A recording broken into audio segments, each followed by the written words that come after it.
ओम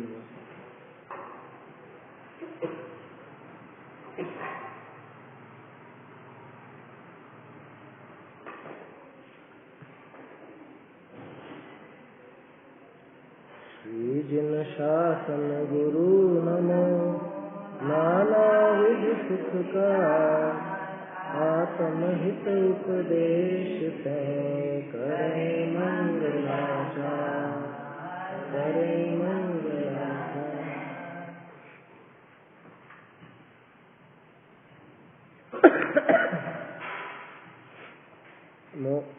आत्मानुशासन ग्रंथ पर अपना ये प्रकरण चल रहा है।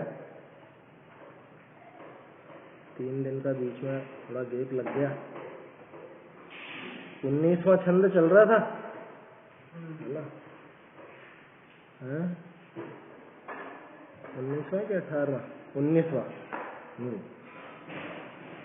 प्रकरण ये है कि भाई धर्म से ही सुख होता है, धर्म से ही दुखों का नाश होता है।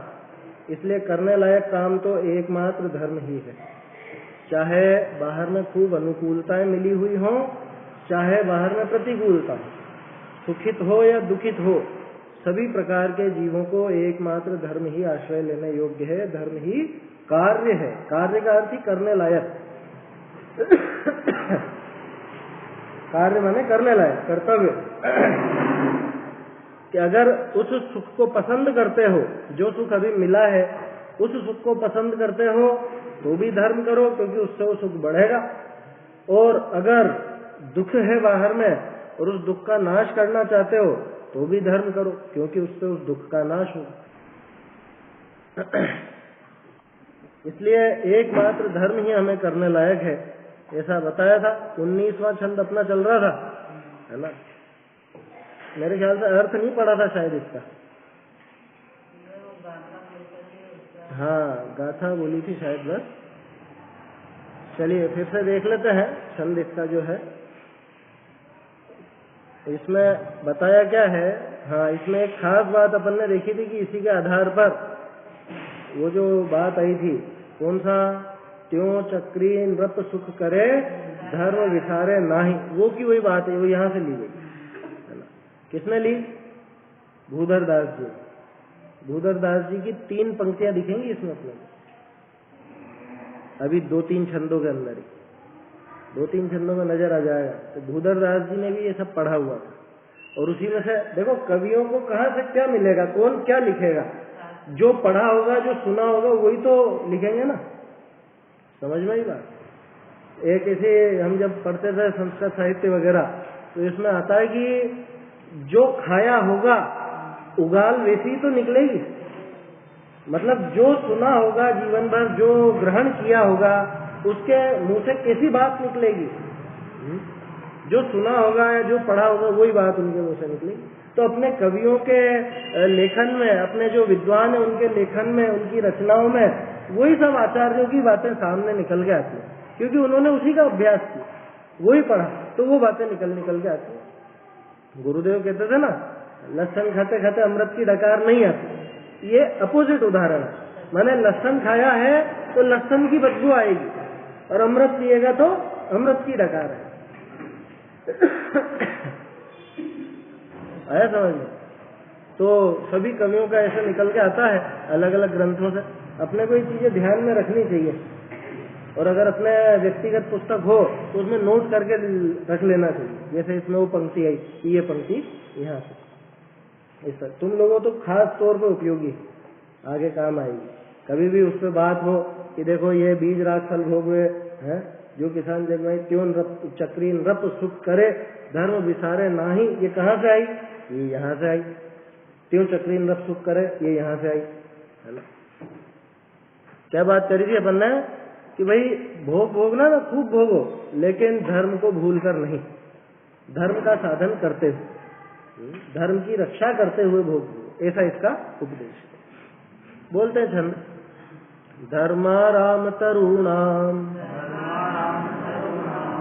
फलानि सर्वेन्द्रियार्थ सौख्यानि संरक्ष्यतांस्ततस्तान् युच्चिनुयेष्टे सुपायेस्त्वं धर्मारामतरूणाम् फलानि सर्वेन्द्रियार्थसौख्यानि संरक्ष्यतास्ततस्तान् युच्चिनुयेष्टेरुपायेस्त्वम् धर्मरूप उपवन तरुणे विषयेन्द्रिय सुख ये फले सभी सब उपाय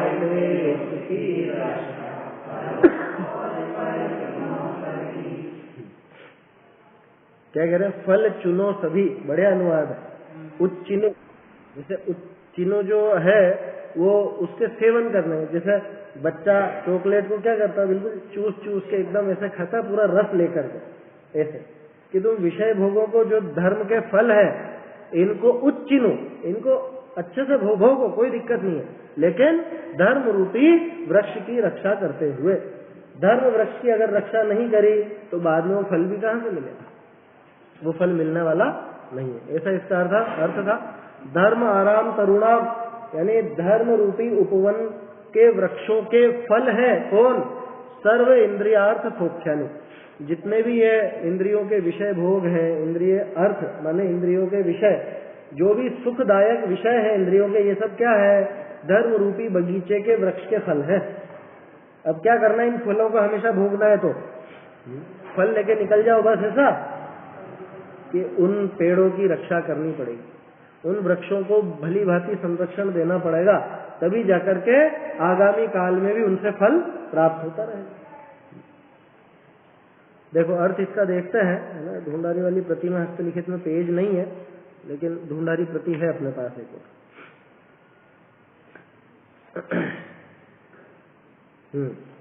अर्थ, समस्त इंद्रिय विषयनी के सुख है ते धर्म रूपी जो बाग, ताके सम्यक संयम आदिक वृक्ष तिनके फल है।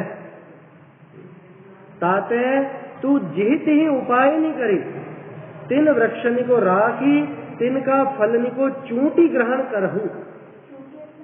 वही बताया ना, ये जैसे बच्चा एकदम है उसको चूस चूस करके खाता, बिल्कुल स्वाद लेकर के। चींटियों के लिए आता है शब्द मेरे ख्याल से, चींटियां चूंट गई उस पर, है ना, चूंट चूंट करके उसको खाया, ऐसा बिल्कुल चिपक जाते हैं उसको, या क्या पता, वही कुल मिला के रस लेकर के उसका सेवन करना, ऐसा अर्थ है। जिसके लिए बनारसी दास जी ने चूंगा शब्द का प्रयोग किया है ना, नहीं सुना है? वो चूंगा मतलब वो जो धर्मी, ऐसा ही अर्थ है उसका, जो धर्मी है वो उन भोगों के लिए नहीं है, वहां पे धर्म के लिए है वो, कि वो आनंद लेता है। जैसे बालक है, तीर्थंकर बालक, वो अपना अंगूठा चूस चूस करके बड़े होते हैं, ऐसे ही ये धर्म को बिल्कुल एकदम आनंद से इसका सेवन करते हैं, ऐसा उसमें आता है चूंगा शब्द।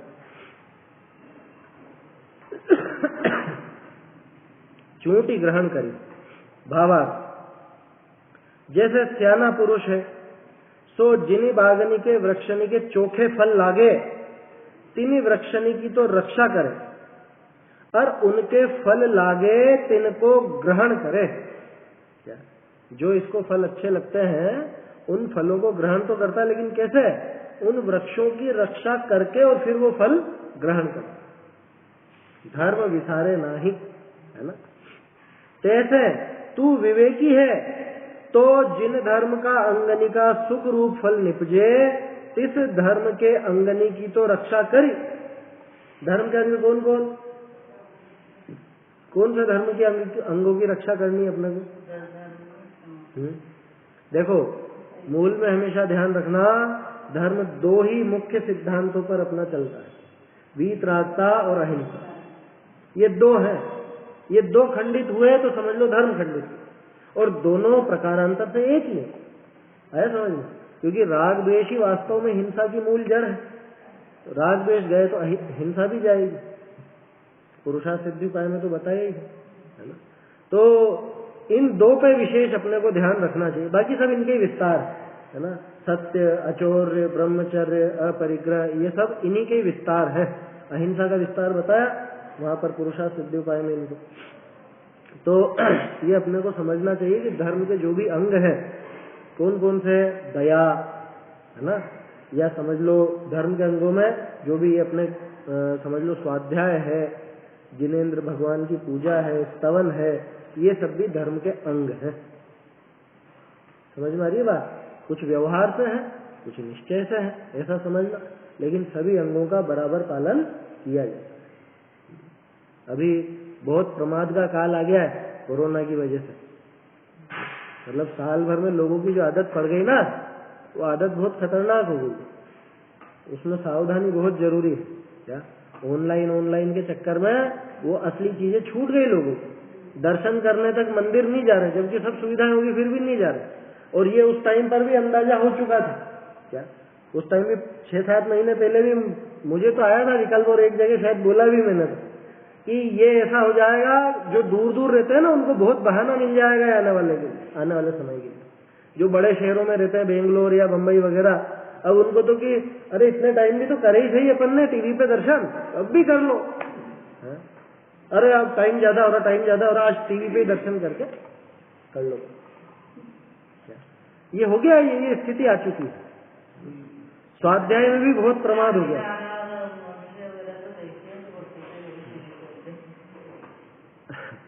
तो वो सावधानी जरूरी है। इसका उपयोग अपने काम के लिए करें तब तक तो ठीक है, जिसमें पूरा विनय हो जिनवाणी का, है ना। पहले भी शायद मैं बोल चुका हूँ, इसको ऑनलाइन जो सुनते हैं, कि पूरे विनय सहित और प्रमाद छोड़ करके बैठे। ये तरीका नहीं है कि अपन कुछ भी काम करते जा रहे हैं, इधर तो खाना बन रहा है और उधर गंभीर प्रवचन चल रहे हैं, इधर तो खाना खा रहे हैं, इधर तो बहस कर रहे हैं घर में और उधर प्रवचन चल रहे। ये नहीं होता। ये कोई कहानी किस्से नहीं है जो चलते फिरते सुन लो। लेट के सुनने में तो नींद आती है। लेट के गंभीर प्रवचन कभी नहीं सुने जाते। कोई बीमार हो, किसी के कमर में तकलीफ हो या कुछ और बात हो, तो वो अलग बात है, वो अपवाद है, उसको अपवाद मार्ग कहा जाता है। लेकिन इसको राजमार्ग बना लिया लोगों ने, ये बात कर रहे हैं। तो खैर क्या कह रहे हैं कि वो धर्म रूपी वृक्ष की रक्षा है, ये भी धर्म वृक्ष की रक्षा है। तो प्रमाद छोड़ करके जो अपने धार्मिक कार्य हैं, क्योंकि आखिरकार उन भावों का संबंध अपनी उन क्रियाओं से जरूर होता है। वो प्रमाद अगर हमारे मन में है तो आप वास्तव में स्वाध्याय नहीं कर रहे। मुझे तो विचार आया था, इस पर बहुत विचार किया कि क्या दिक्कत है, ऐसे भी सुन ले वैसे भी सुन ले। तो स्वाध्याय परमम तपः क्यों कहा गया? परम तप नाम क्यों दिया स्वाध्याय को? क्योंकि उसमें वास्तव में इच्छाओं का, अभी तुम यहाँ बैठे हुए हो, खैर अभी तो पंखे का मौसम नहीं आया, लेकिन अगर फिर भी बैठोगे बिना पंखे के तो इच्छा छोड़ करके बैठे ना। घर में कितनी देर बैठते हो इस तरह से बैठते हो, आलती फालती बना के पौन घंटा नहीं बैठते। ये सब तप है। ये स्वाध्याय को ऐसे ही तप नहीं कह दिया कि सिर्फ ज्ञान वृद्धि होती है, शारीरिक रूप से भी तप है। क्योंकि और शारीरिक तो बाहर की बात कर रहे हैं, वास्तव में तो वो जो इच्छा का निरोध अंदर में हुआ है वो होता है। पौन घंटे तक दूसरा कोई विकल्प आता है, कुछ खाने पीने का विकल्प आता है। घर में तो चलते फिरते कि हाँ चलो चलो, खैर शाम को सूर्यास्त के बाद तो नहीं आता, लेकिन दिन भर में किसी को कुछ भी विकल्प आ जाए, पानी वानी का विकल्प है, अभी आ रहा है पौन घंटे तक आता। किसी को आता हो तो समझना फिर वो तप में भंग पड़ रहा है ना, फिर वो स्वाध्याय बराबर हो नहीं रही। तो ये समझना चाहिए अपना। इसलिए प्रमाद छोड़कर और पूरी विनय सहित इसका अभ्यास होना चाहिए। साक्षात करो चाहे ऑनलाइन करो, ऑनलाइन की मना नहीं है, लेकिन उसमें क्या है, वो अपनी जो प्रमादी वृत्ति है ना, वो उसको हमको खराब कर देगी। अभी तो वापस से ये सुनने में आ रहा है कि फिर से फेल रहा कर रहा है, तो फिर वापस ये प्रवृत्ति बढ़ेगी। खैर जैसा भी है, जहां भी जो रहे सावधानी से रहे और सावधानी पूर्वक स्वाध्याय आदि जो भी अपनी क्रियाएं उनको करे। ये धर्म की रक्षा के काम है। अहिंसा है, अहिंसा पर अपने को बहुत जोर देना चाहिए। हमको विचार करना चाहिए कहाँ कहाँ पर हमारे व्यर्थ में हिंसा होती है, उन प्रवृत्तियों से बचना चाहिए। धर्म की रक्षा करते हुए कैसे भोगेंगे बताओ?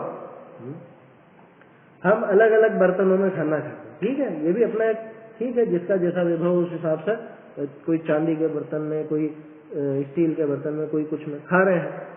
अब शौक ऐसा कि हर एक चीज अलग अलग कटोरी में उसमें चाहिए, ठीक है साहब, कोई दिक्कत नहीं, खाओ, जी भर के बर्तनों का प्रयोग करो, पर वो बर्तन टाइम से मंजने चाहिए या नहीं। छोटा सा उदाहरण लिया है मैंने एक घर गृहस्थी का दैनिक का, ठीक है ना, क्यों कि अंतर मुहूर्तवाद वहां पर जो जीव पैदा होंगे उनकी हिंसा का घात किसको है? और हम तो बिल्कुल शाही लोग हैं क्या, झूठ में छोड़े बिना तो काम चलेगा ही नहीं, वहां झूठ में छोड़ेगा ही छोड़ेगा और वहां जीव पैदा होंगे ही होंगे। और बर्तन मांजने लेट हो रहा है, बर्तन मांजने का काम, तो वहां जीवों का घात जबरदस्त होगा। ये अहिंसा धर्म की रक्षा कैसे है उसके बिंदु है, ये अलग अलग थोड़े बहुत उदाहरण अपन इसीलिए ले लेते हैं रोजमर्रा कि अपने को अपना विचार आना चाहिए अपने घर गृहस्थी में क्या हो रहा है क्या नहीं हो रहा है। ऐसे कपड़ों के संबंध में भी समझे, घर गृहस्थी में जो सफाई होती है उसके संबंध में भी समझे। व्यर्थ में जहां जीवों का घात हो ऐसा काम तुरंत ही छोड़ना, लाइटें कितनी जलाना कितनी नहीं जलाना, पानी कितना बहाना कैसा बहाना कैसा नहीं बहाना, ये सब अपने को विचार करना चाहिए। अब उसके गृहस्थी में होने वाले कामों पर जाए तो बहुत लंबी लिस्ट निकल के आती है, अब वो सब पे चर्चा संभव नहीं होती है, इसलिए अलग अलग कभी कभी उदाहरण ले लेते हैं। तो उस धर्म वृक्ष की अगर रक्षा नहीं करी क्या होगा फिर? अगली बार वो फल नहीं मिलेगा। इतने बर्तन थे ना, ये बर्तन क्यों मिल गए थे? क्योंकि पहले आपने उस हिसाब से वो पुण्य बांधा था। अब अगर आपने बर्तन टाइम से नहीं मंजाए तो अगली बार से बर्तन नहीं मिलेंगे। किनको नहीं मिलते बर्तन? समझ में आ गई बात? तिरंचों के पास बर्तन नहीं होते, ऐसा ही खाना पड़ता है। ऐसा मत कहना कि मुनिराज के पास भी तो बर्तन नहीं होता। अरे मुनिराज तो बाद में बनते हैं, पैदा तो मनुष्य सामान्य हुए थे ना, लेकिन यहाँ पैदाइशी मिलेंगे ही नहीं, ऐसा काम होगा, है ना। तो ये विचार करना चाहिए। एक उदाहरण लिया अपन ने, औरों पर भी अपने आप स्वयं लगा करके देखें। तू विवेकी है तो जिन धर्म का अंगनी का सुख रूप फल निपजे, तिस धर्म के अंगनी की तो रक्षा करी, और उनका फल सुख निपजे ताको भोग। शायद पिछली चर्चा में अपन ने वो बात करी थी, ज्ञानी के सब भोग निर्जरा के हेतु किस तरह से बनते हैं। ज्ञानी के भोग निर्जरा के कारण क्यों करी थी? शायद नहीं करी थी, बता भाई। भाई जो पिछला उदय आया, उदय का मतलब उदय होने पर कर्म का क्या होता है? निर्जरा। उदय माने निर्जरा। कर्म का उदय बोलो कि कर्म की निर्जरा बोलो एक बात है।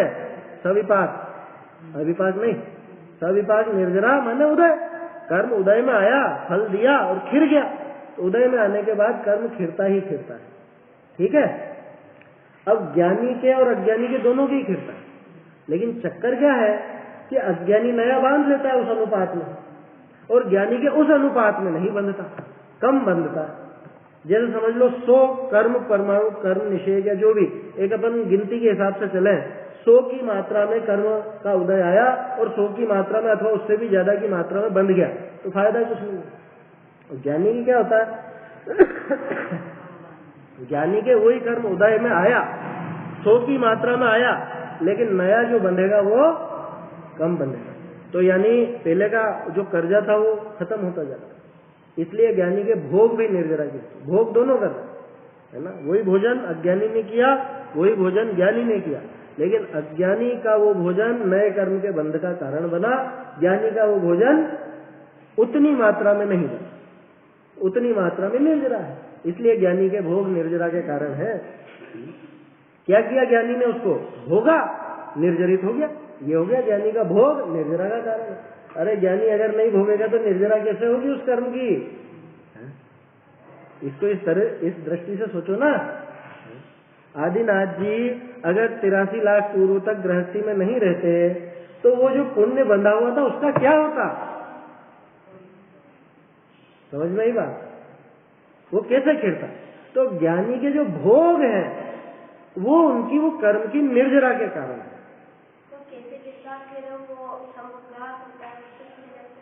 ऐसे नहीं होता, वो तो अपन एक समझने के लिए बात कर रहे हैं। ऐसा होता ही नहीं कि अगर वो नहीं रहते, रहना ही था। देखो, जो कर्म पे दृष्टि जिनकी रहती है वो ये कहेंगे अरे कैसे नहीं रहते, उनके उदय थे। और अपन इस तरफ से ज्ञानी की तरफ से बात करें, ज्ञानी के दृष्टिकोण से, कि इसको ये इसलिए रहे, ये नहीं रहते तो वो कर्म का क्या होता, वो बंधा हुआ था, वो फल तो देता ना कुछ ना कुछ। तो ज्ञानी के जो भोग है वो कर्मों की निर्जरा के कारण बनते, और अज्ञानी के भोग कि वो तो नवीन बंधन के कारण है। ऐसा समझिए। तो इसलिए क्या कहा कि तू तो भोग, लेकिन कैसे? धर्म के अंगों की रक्षा कर। धर्म के अंगनी की तो रक्षा करी, और उनका फल सुख निपजे ताको भोग। बिल्कुल अटपटा लग रहा होगा थोड़ी किसी को तो ऐसा सुनने में कि भोगने का उपदेश दे रहे। इन्होंने पहले ही कहा था कि मैं तुझे ऐसी दवाई दूंगा बिल्कुल सरल, है ना, तू घबरा मत, तेरा घर बार नहीं छुड़ाऊंगा। ऐसा ना चले कि तू बालक है और तेरे को दिक्कत है, तू दुख से बचना चाहता है, मैं तुझे दुख से बचने वाली विद्या बताऊंगा, लेकिन वो बिल्कुल भी कठिन नहीं है। ऐसा गुणभद्राचार्य ने विश्वास दिलाया था। ऐसे ही किए सुख का विच्छेद न हो। ये पंक्ति बहुत जोरदार लिखी। क्या? ऐसा करने पर ही सुख का विच्छेद नहीं होगा। क्या मतलब? सुख का विच्छेद नहीं होगा माने आगे आने वाले समय भी सुख बरकरार रहेगा। या दूसरा अर्थ कि कोई सोचे कि जितने समय धर्म में लगेगा उतना तो ये सुख छूटेगा ना, लौकिक सुख, शारीरिक सुख, इंद्रियों का सुख तो छूटेगा ना, नहीं छूटेगा। यहाँ तो ये कह रहे तो धर्म की रक्षा करते हुए इनको भोग, ये भोगता भी रहे, धर्म की रक्षा भी होती रहेगी, तेरा भोग भी नहीं छूटा और आगे की व्यवस्था भी बनती गई। भोजन करना पुण्य का काम है कि पाप का? भोजन का भाव पाप भाव है ना। अच्छा, शुद्ध भोजन का भाव? शुद्धता का मतलब शुद्ध भोजन वो मतलब ऐसा भाव पुण्य बन जाता। तो शुद्ध उद्ध से नहीं बनता, उसमें जो विचार है कि अगर हम इस तरह का नहीं करें, अशुद्ध करें, बिना शोध का करें, तो उसमें जीवों का घात ज्यादा होगा, वो काम मेरे लिए उचित नहीं है। ये सोच करके वो शुद्ध भोजन का जो भाव आता है तो उसके साथ साथ वो पुण्य भी बन जाता है। इसको कहते हैं धर्म की रक्षा करते हुए फल भोगना। भोजन तो कर ही रहा है ना, भोजन की कहाँ मना है, भोजन कर रहा है, लेकिन जो महापाप के कारण ऐसे भोजन नहीं कर रहा। तो धर्म की रक्षा भी हुई और भोग का भोग भी रहा, भोगों में कोई विच्छेद नहीं कर। अरे सीधा सा समझो आप तो उदाहरण कि जैसे अपन लोग हैं, इतने सब लोग, मेरे ख्याल से एक भी यहाँ बैठा हुआ कोई आलू प्याज आदि नहीं खाता है ना, छोड़ रखे ना सब, नहीं आलू प्याज आदि तो सामान्य रूप से कोई भी नहीं खाता है। अब दूसरे लोगों की नजर में तो अरे ये लोग क्या खाते होंगे, कैसे जीवन चलता होगा, है?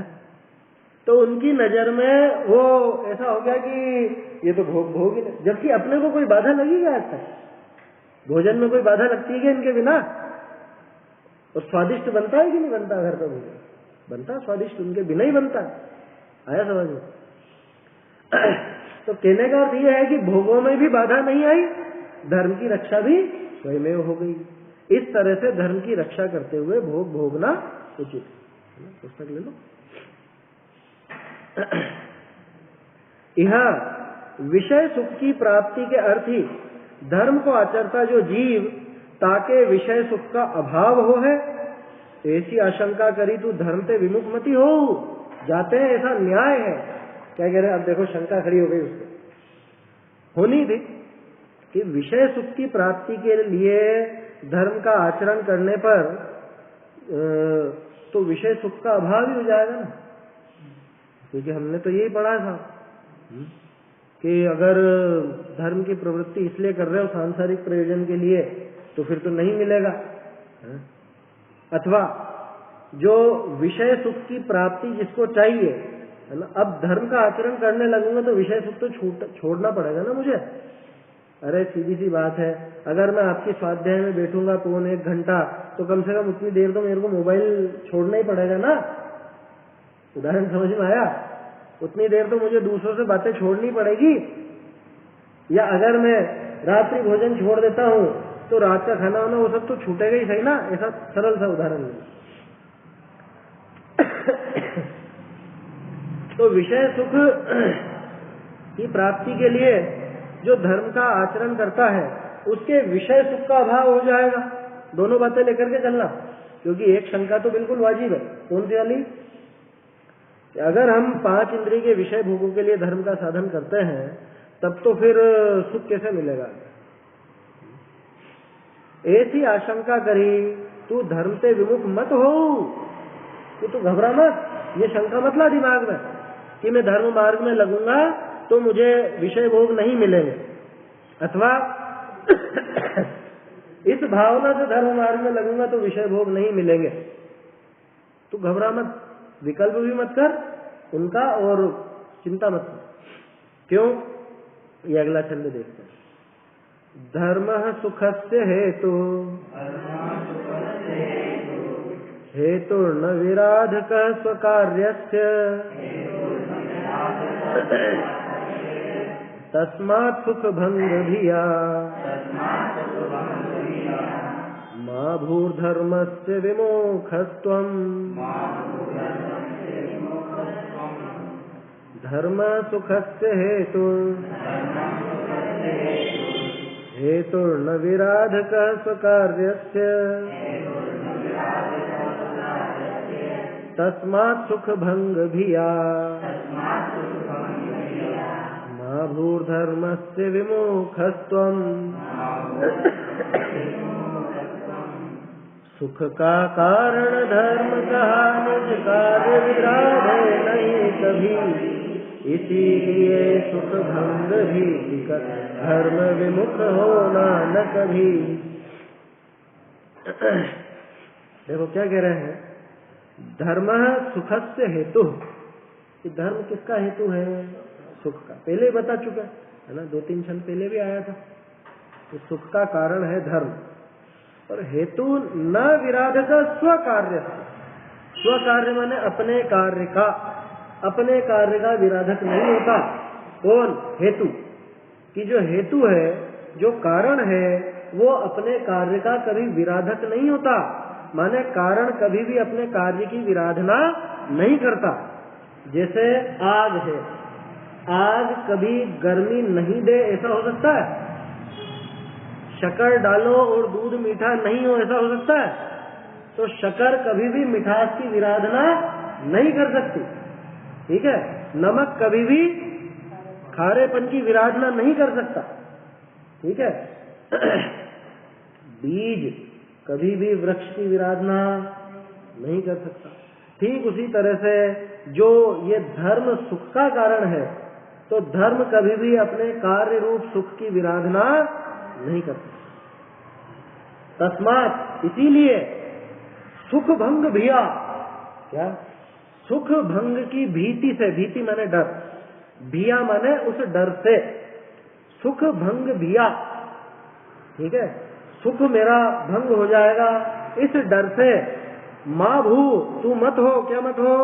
धर्मस्य विमुखः, धर्म का विमुख मत हो। तुम लिखा है ना कि तुम माने तू, कि तू इस बात से धर्म का विरुद्ध, धर्म का विमुख मत हो जा। किस बात से? कि अरे सुख में भंग पड़ेगा, मैं अगर धर्म का आचरण करूंगा तो सुख में भंग पड़ेगा। ये बात कितनी प्रासंगिक है, सोचो आज के जमाने में। लोग बात क्या कहते हैं कि अरे बच्चा है अभी क्यों उसके, अभी तो खेलने खाने के दिन है, अभी तो खेलने खाने के दिन है, बड़ा हो जाने दो फिर थोड़ा धर्म मार्ग में लगाना। उनका आशय क्या रहता है कि उससे उसके सुख में बाधा आएगी। कोई अगर बच्चा आगे होकर के नियम भी लेता हो ना, तो माँ बाप या दादा दादी वो उसको, अरे अभी से नहीं लेना। क्यों नहीं लेना? अरे अभी आगे तुमको सब देखना है, जमाना देखना है, इधर उधर घूमने जाओगे, इधर उधर तुम नौकरी करोगे, कुछ करोगे तो बाधा आएगी, है ना, सुख में भंग होएगा। अरे ये बताओ, लोग बाग बाहर की छूट रखते हैं नियमों में। बाहर की छूट क्यों? सुख भंग भिया। मतलब सोचो 1000 साल पहले भी आचार्य देव जो बात लिखते हैं वो आज कितनी प्रासंगिक। इससे पता चलता है कि आचार्य देव की रचना कितनी आगे तक जाने वाली है। हमारे अनिल जी सर थे प्रोफेसर, है ना, हिंदी के प्रोफेसर है, बाकी जैन दर्शन उनका डिपार्टमेंट उनके अंडर में था। वो ये कहता था कि हर एक रचनाकार की रचना का एक जीवन काल होता है। जैसा आज अपन देखते हैं 50-100 साल में सैकड़ों किताबें लिखी गई, सब खत्म हो गई, दिखती ही नहीं है, कोई पढ़ना भी नहीं चाहता, और हो जाती है, अभी भी बहुत लिखी जा रही है, सब हो जाएंगी 5, 25, 50 साल, इसके बाद कोई नहीं पूछता उन पुस्तकों को, सैकड़ों किताबें मिल जाएंगी इस तरह। ये 1000 साल से पढ़ी जा रही है। क्यों पढ़ी जा रही है? क्योंकि ये बातें आज भी प्रासंगिक है। तोडरमल जी को आज भी उतने आदर सम्मान से और इतने गौरव से अपन उनका नाम लेते हैं। क्यों? कि उनकी रचना में कुछ विशिष्ट है, कुछ ऐसी विशिष्टता है, कुछ बात है जो उसकी लाइफ बढ़ा देती है ना। हर एक रचनाकार का एक काल होता है, जीवन काल होता है। बनारसी दास जी आज भी प्रासंगिक, अभी 100 साल में जाने कितने जैन कवि हो गए, नाम तक नहीं मालूम अपने, जाने कितनों ने जाने कितनी कविताएं बने, कौन पढ़ता कौन सुनता, किसके जीवन पे चढ़ती। बनारसी दास जी, भूधर दास जी, ध्यानत राय जी, दौलत राम जी, भागचंद जी, भैया भगवती दास जी, है, इन सबके अपने को कितना अच्छे लगते हैं। तोडरमल जी की पद्य रचनाएं दे, गद्य रचनाएं दे। तो ये देखो, ये आज भी बहुत प्रासंगिक बात है। सुख भंग भिया, ये जो बाहर की छूट लेते हैं या जो बच्चों को छूट दे देते हैं, ये किस डर से है कि सुख में भंग पड़ेगा। अरे बाहर अभी नियम ले लेंगे, घूमने जाएंगे, फिर क्या मजा आएगा, कहीं कुछ खा ही नहीं सकोगे, शादी में ही नहीं जा सकोगे आप, है? मतलब जैसे किसी से कहा जाए ना कि तुम कीचड़ में लोट ही नहीं लगा सकोगे। समझ में आ रहा है उदाहरण? कह रहे तुम ऐसा नियम मत लो। क्यों नहीं मत लो? कि तुम वो गोबर में और कीचड़ में लोट नहीं लगा पाओगे। फिर सुनने में कैसी लगती है बात? वैसी बात है वो, ऐसा अभी से नियम ले लोगे, वहां शादी ब्याह में नहीं जा पाओगे, वहां उधर का खाना नहीं खा पाओगे बफर का और उसका, या बाहर ऐसी जगह घूमने नहीं जा पाओगे। अरे ऐसी जगह जाना ही क्यों है हमको, है? पिछले छंद में देखा ना अपन ने, धर्म की रक्षा करते हुए सुख भोग। घूमने फिरने का शौक है, जा जी भर के जा, ऐसी जगह जाना जहाँ आसानी से मंदिर मिल जाए, जहाँ आसानी से अपना जैन भोजन मिल जाए, जहाँ पे अपने धर्म की हानि ना हो, ऐसी जगह। व्यापार धंधा ऐसी जगह करना जहाँ पे अपने को ये सब प्रतिकूल ना पड़े, है समझ में? धर्म साधन में विषयों में ये प्रतिकूल नहीं पड़े, ऐसा नहीं, धर्म साधन में ये चीजें प्रतिकूल ना पड़ जाए, नौकरी धंधा आदि। ठीक है? तो कितनी बार उदाहरण लेता हूँ, अपने चिराग है ना, वो छोड़ के आ तो गया था, सीए करने गया, और वहां पे नहीं बैठी व्यवस्था नहीं करनी अपने को, तो यहाँ होनी होगी तो हो जाएगी। दिविज ने भी वहां पे नौकरी कहाँ पे पसंद करी कि जहाँ पे आसानी से मिल जाए। कहीं पे कहा पहले दूसरी जगह लगी थी, मैंने सुना था, आ गया था ना वहां, कहाँ पे लगी थी पहला? अच्छा उसके नहीं आया था क्या? तो किसी ने की थी?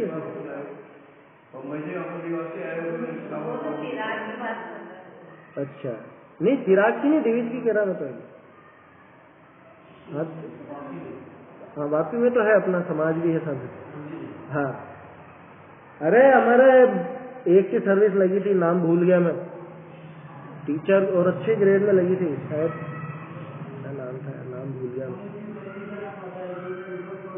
हाँ जो भी छोड़ दी, नहीं करनी मुझको, यहाँ मंदिर नहीं है, या मैं कैसे कैसे करूंगा, मैंने छोड़ दी मैंने। हाँ भाई ऐसी जगह जाना ही नहीं, है ना। जो पिछले छंद में अपन ने देखा, धर्म की रक्षा करते हुए जो सुख भोग मिले भोगना, कोई दिक्कत नहीं, लेकिन धर्म की रक्षा करते हुए। और यहाँ पे भी यही बात है कि सुख भंग की भीति से, माने मेरे सुख में भंग पड़ेगा, मेरे आनंद में कुछ दिक्कत आएगी, मेरी लौकिक अनुकूलताओं में कोई समस्या खड़ी होगी, इस डर से तू धर्म से विमुख मत हो जा। अभी अधिकांश धर्म से विमुख क्यों है? इसीलिए है, उनको ऐसा लगता है कि हम कुछ सुख भोग ही नहीं पाएंगे, और स्वाध्याय में नहीं जाना उनके, क्यों नहीं जाना, तो फिर कुछ खा पी नहीं सकोगे, सारा आनंद छूट जाएगा, सारा मजा किरकिरा हो जाएगा, घूमने फिरने और सबकी छुट्टी हो जाएगी। कि भैया ऐसा कहाँ लिखा है कि हम कोई घूमने फिरने नहीं जाते, कि हम खाना नहीं खाते, कि 5 इंद्रिय के और विषय भोग नहीं है, कि साधनों की कमी है, ऐसा तो कुछ भी नहीं। घर छुड़ाया तो नहीं गया किसी का भी स्वाध्याय के द्वारा। ये जरूर है कि धीरे धीरे वो स्वयं अपने हिसाब से जो भी छोड़ना होता है वो छूटता है, लेकिन सुख में बाधा नहीं आती, क्योंकि उधर निराकुलता का सुख बढ़ता है। तुमको दिखता है बाहर की अनुकूलता का या बाहरी वस्तुओं का सुख, वहां असली सुख बढ़ता जाता है। तो सुख में भंग पड़ेगा, सुख में कोई बाधा खड़ी होगी, ऐसा विचार करके तू कभी भी धर्म से विमुख मत हो। आया समझ में? क्यों? क्योंकि धर्म जो है वो सुख का कारण है, और कारण कभी भी अपने कार्य का विराधक नहीं होता। ये नियम है, ये लौकिक नियम है, जगत का नियम है। कारण से तो कार्य होता ही है ना, कारण अपने कार्य का विरोधी होगा क्या? भाई बीज से वृक्ष उगे या नहीं उगे, लेकिन बीज से वृक्ष का घात तो नहीं होगा ना। बादल से बारिश हो चाहे ना हो, लेकिन बारिश का विरोधी तो नहीं होगा ना बादल। समझ में आ रही है बात? ऐसे समझना, कारण कभी भी अपने कार्य का विराधक नहीं होगा। सुख में बाधा तो नहीं खड़ी करेगा। क्यों? क्योंकि सुख तो इस धर्म का कार्य है, धर्म का कार्य है सुख, वो कैसे नहीं होगा? देखो अर्थ, धर्म है सो सुख का कारण है, बहुरी सुख का कारण होई सो अपने कार्य का विरोधी होई नहीं। ताते तू सुख का भंग होने का भय करी, धर्म से विमुख मति हो। आया समझ में? स्पष्ट है, कोई कठिनाई नहीं है मेरे ख्याल से। सुख के भंग होने के भय से धर्म से विमुख मत हो। अरे वो बात अधूरी रह गई अपनी बच्चों की, कि बच्चों को कब लगाना धर्म मार्ग में। सर अभी बड़े होने दो, अभी खेलने खाने के दिन है, अभी सुख से इनको रहने दो। मतलब धर्म में तो दुख है, ऐसा इसके दिमाग में है। क्योंकि जब वो कह रहा है कि अभी इनको सुख से रहने दो, इसका दिमाग में, इसका मतलब क्या निकला कि उसने ये सोच रखा है कि इसमें दुख होता है, कष्ट होता है। एक बार गुरुदेव ने बहुत बढ़िया उत्तर दिया उसका। हाँ, ऐसे ऐसे है माँ बाप, बचपन से सिखा देते हैं कि अरे अभी नहीं, अभी तुम्हारे काम का नहीं, अभी बस मंदिर होया बहुत है तुम्हारे। या छोटे छोटे से बच्चे, 2-2 साल के बच्चों को धोती पंजे पिना के और उनको वहां पे प्रक्षाल अभिषेक करने पहुंचा देते। मना है क्यों? क्या क्यों? जब तक खुद उसका हाथ पांव काम नहीं करते हैं, उससे अभिनय होती है। ये कोई बच्चों का खेल है क्या? राजा के सामने किसी बच्चे को ले जाओ, कलेक्टर के सामने ले जाओ, देखे 2 साल के बच्चे कि ये भी आया है मिलने, इससे भी बातें सुन लो, निकाल बाहर है। गोदी में लेकर खड़ा रहे, उनका पाँव तो भगवान को रखा है, नहीं वो कर देते उनको काम। कहाँ पे? वहाँ तो पूछो मत, जो हो जाए सो कम है। जहाँ पे वो व्यापार चालू हुआ, वहाँ जो अनर्गल, जो अभिनय हो जाए वो कम है। अरे समझ में? अरे हमको एक साइड कर दिया, दर्शन नहीं करने दिया वीडियोग्राफी के लिए। नारेली गए थे, उधर अजमेर गए, नारेली दर्शन करने गए, अब वहां पे तो वीडियो शूटिंग हो रही है उसकी, और शूटिंग के लिए आप दर्शन मत करोगे इधर इधर।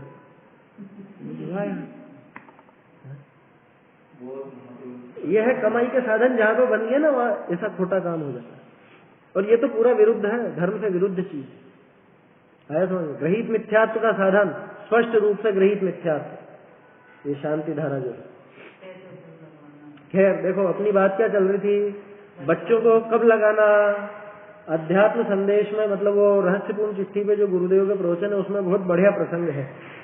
तो गुरुदेव ने बहुत बढ़िया शैली में बताया, वहां पे समझाया कि ये बताओ कि तुम अपने बच्चों का हित चाहते हो कि नहीं चाहते। कह रहे साहब क्या बात कर रहे हो, हमारा बच्चा है तो हम उसका भला नहीं चाहेंगे क्या? अच्छा, हित कब चाहते हो? ये 50-60 साल का हो जाए तब इसको सुखी देखना चाहते हो कि ये हमेशा ही सुखी देख? कह रहे किसी बात कर रहे हो आप, हम क्यों चाहेंगे कि 50-60 साल का तब तक दुख उठाता रहे और फिर बाद में सुखी। कि अब ये बताओ कि तुम इस धर्म से सुख मानते हो या नहीं। अगर तुम ये धर्म से सुख मानते हो, और अगर तुम इस बालक को सुखी देखना चाहते हो और अभी देखना चाहते हो, तो इसको अभी से धर्म मार्ग में क्यों नहीं लगाते? अभी से इसको धार्मिक संस्कार क्यों नहीं देते? फिर ये बातें क्यों बनाते हो? खुद तो धर्म मार्ग में लगे हो अभी, और इसको नहीं लगाते हो। इसका मतलब क्या है कि तुम्हारे मन में अभी भी धर्म के प्रति वो भावना है नहीं, पूरी दिखावटी है, दिखावटी है। समझ में? अरे बच्चों को तो सही से गाइडेंस दे करके उनको हौसला बढ़ा करके और फिर आगे लगाना चाहिए। मुझे तो ध्यान है अपने पाठशाला चलती थी जब रोकने वाले कितने थे, हैं? बैग चेक करने लग जाते, बैग में क्या है, बैग में क्या क्या लेके आते हो, हैं? तुम्हारे भी करे थे जब तो जरा जरा से थे 7-8 साल, ऐसे ही परेशान करने के लिए। हाँ, कौन कहता था गलत सिखाते हैं कि जिनके दिन भर 24 घंटे तंबाकू और वो सब चीजें चलती हो, हैं? खैर दूसरे की अब क्या बात करनी, लेकिन ये तो किस्मत की बात है। देखो ये भी इसको बहुत जबरदस्त पुण्य का उदय मानना, बहुत जबरदस्त। इतनी विपरीतता आने पर भी, इतनी प्रतिकूलता आने पर भी उस मार्ग वो मिल गया किस्मत और लगे रहे, है समझो। बीच में थोड़ी बहुत बाधा आ गई हो, लेकिन लगे रहे लगातार, ये बहुत जबरदस्त पुण्य का उदय है। पंचम काल में विपरीतताओं के बावजूद आपको ये मार्ग मिल जाना, ये दिखाता है कि पिछला कुछ जबरदस्त पुण्य अपने साथ चल रहा है। ये पक्का मान के चलो, है कहा स्वाति? अरे खुद नहीं बैठे, दूसरे को उठा के ले जाए, बैठने वालों को गालियां दे, आया समझ में? मैं अपनी सभा की बात नहीं कर रहा हूँ, कहीं पे भी जहाँ स्वाध्याय होती, न खुद पढ़े न दूसरे को पढ़ने दे। तो मंदिर में होती थी पहले तो लगा दिए थे ना, हाँ 24 घंटे चले, ठीक है भैया चलाओ अपने क्या फर्क पड़ता था। हाँ खैर जिसके जैसे भाव उसको वैसा फल मिलता है, उसमें खैर क्या कर। देखो उसमें दिक्कत क्या है, उसने जैन होकर के जैन धर्म पर रोक लगाई ना, मतलब सोचो आप उसके कितना जबरदस्त उसका काम करा उसने कि आगे उसको मिलने वाली नहीं वो चीज, कभी भविष्य में जिंदगी में उसको कभी मिलने वाली नहीं, अपने आगामी जीवन में, अनंत जीवन में वो कब मिलेगी सोचो आप। तो मारीची ने उस टाइम पे किया था विरोध, आदिनाथ जी के टाइम पे, जब तो तीसरा ही काल चल रहा था, और ये चौथा काल अंत आने को आया तब जाकर के एक कोड़ा कोड़ी सागर तो उसको भटकना पड़ा भव्य जीव को, और फिर अभव्यक्त तो लिखा हुआ हो तो उसका तो कोई ठिकाना नहीं। क्यों नहीं हो सकते? जब अभव्य मुनि बन सकता है तो उसमें जैन होने में क्या बड़ी बात है। देखो तो इसलिए बालक हो बड़ा हो कोई भी हो, धर्म मार्ग में घबराना नहीं। क्या किस भय से? क्या मेरे सुख में बाधा पड़ेगी, मेरे आनंद में खलल पड़ेगा, विघ्न पड़ेगा, ऐसा सोच करके धर्म से विमुख मत। भावार्थ लोक विषय यह प्रसिद्ध है, जिस कार्य का जो कारण होई तो तिस कार्य का सो कारण विरोधी नाश करण हारा न होई। ठीक है, कोमा नहीं आया है इसलिए चक्कर में फिर से बोलता हूं। लोक विषय यह प्रसिद्ध है, क्या प्रसिद्ध है? कि जिस कार्य का जो कारण होई, जिस काम का जो कारण होता है, सो तिस कार्य का सो कारण विरोधी या नाश करण हारा न होई। ये तो सीधी सी बात है, कारण कभी भी अपने कार्य का नाशक नहीं हो सकता, विरोधी नहीं हो सकता। यहाँ सुख तो कार्य है और धर्म कारण है, तो धर्म सुख का भंग कैसे करेगा? पहले तो दिल पे हाथ रख करके ये सोचना कि ये धर्म वास्तव में सुख का कारण लगता है या नहीं, क्योंकि अगर नहीं लगता फिर तो ये बात ही नहीं रही ना। और अगर इस धर्म को सुख का कारण मानते हो, केवली पंडितो धम्मो मंगलम बोलते हो, माने सत्य सुख दिलाने वाला, दुख का नाश करने वाला कहते हो, तो फिर ये स्वीकार करो, कोई दिक्कत नहीं। सुख तो कार्य है और धर्म कारण है, तो धर्म सुख का भंग कैसे करेगा? क्योंकि सुख तो धर्म का फल है। तो अपने फल को आप ही कैसे घाते? अपने फल को खुद ही कैसे घाते? ताते धर्म का साधन करता मेरा सुख विषय भंग होगा, ऐसा भय करी धर्म विषय अनादर मत करे। क्या अरे इसमें दिक्कत आएगी अपने को, अभी विषय भोग भोगने में है, अभी तो बहुत सारी अरे क्या कहते हैं बच्चों से, अभी तो पूरा जीवन पड़ा है तुम्हारा, अभी तो बाहर पढ़ने जाओगे, अभी तो शादी होएगी है, अभी तो फिर और सब काम होंगे तुम्हारे, बाद में बच्चे भी होंगे या तुम्हारे और आगे भी, इसलिए अभी से सारे नियम मत लो। क्या नियम मतलब है ना, ये ज्यादा धर्म मार्ग पे ज्यादा मतलब, अरे बच्चियों को हटा दिया जाता है धर्म मार्ग पे से। मुझे सोच सोच के दुख और गुस्सा आता क्या, उनको ऐसा ही उपदेश देता है, ऐसा नियम नहीं रखना देता। क्यों? पता नहीं जाने कैसे घर में शादी हो। अरे दृढ़ता का तो उपदेश नहीं दे रहे हो, टांग खींच रहे हो उसकी। होता है ऐसा, और देने ये ऐसी सलाह देने वाले अपने रिश्तेदार ही होते हैं क्या?